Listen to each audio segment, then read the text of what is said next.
Welcome to the Explainer. All right, today we're grabbing our hard hats and blueprints because we are going to construct sentences piece by piece. Yeah, we're breaking down the essential architecture of language itself so you can build stronger, clearer ideas. You ever have one of those thoughts that just kind of trails off? Like on the left here, a television set next to the stereo. Okay, and that's a fragment. It's a start, but it doesn't really go anywhere. A complete sentence, though, that gets you all the way across. Today, we're learning exactly how to build that solid bridge every single time. So here's our building plan for today. We're going to walk through 5 core patterns, starting with the absolute basics and then adding on step by step. Sound good? Let's get to it. All right, first up, the sentence core. Every great structure needs a solid foundation, right?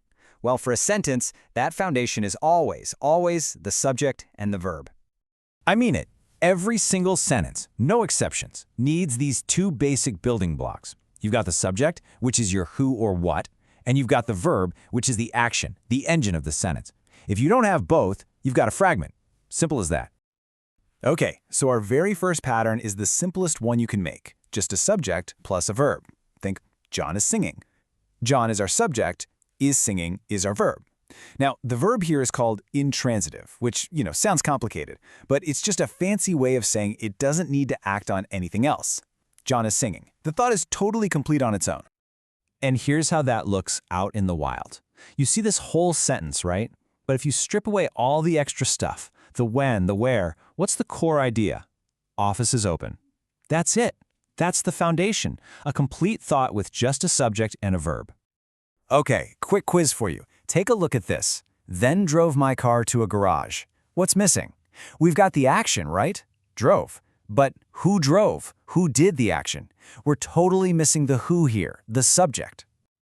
All right, on to phase 2 of our construction project. We've got the foundation down. Now let's give that action a target. So how do we do that? We add something called a direct object. The direct object is simply the person or thing that gets the action. It answers the question what or whom after the verb. Super straightforward. Let's build one right now. Subject, Elaine. Verb, bought. But wait, Elaine bought what? You need to know. The answer, a new shirt, is our direct object. And see, the verb bought is called a transitive verb precisely because it transfers its action over to that object. This is a fantastic example. The students know what? They know the answers. See how that works? The answers is our direct object.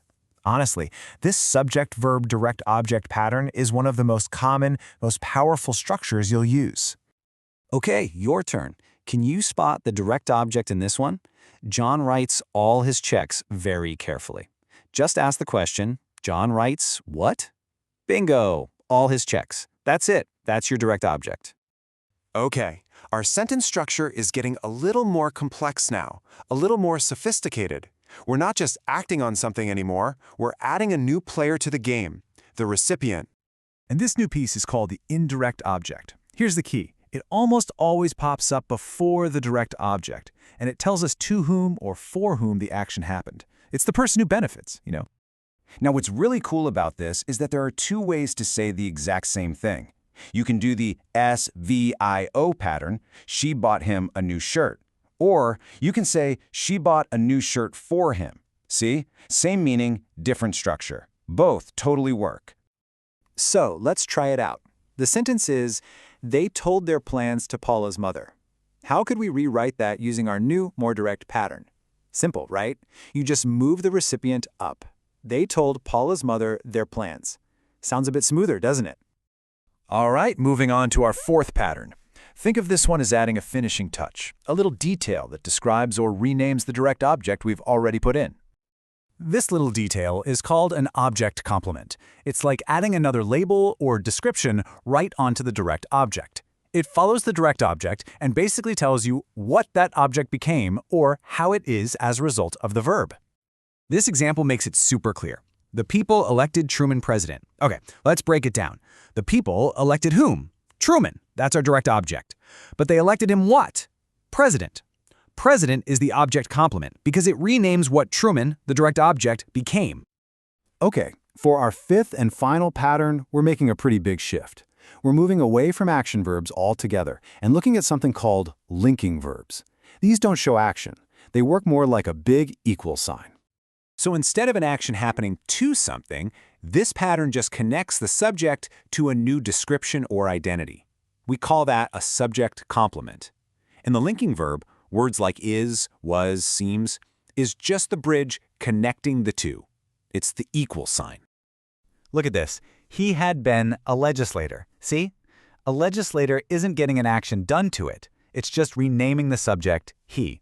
The verb, had been, just makes the connection. It's literally an equation. He equals legislator. It's all about identity.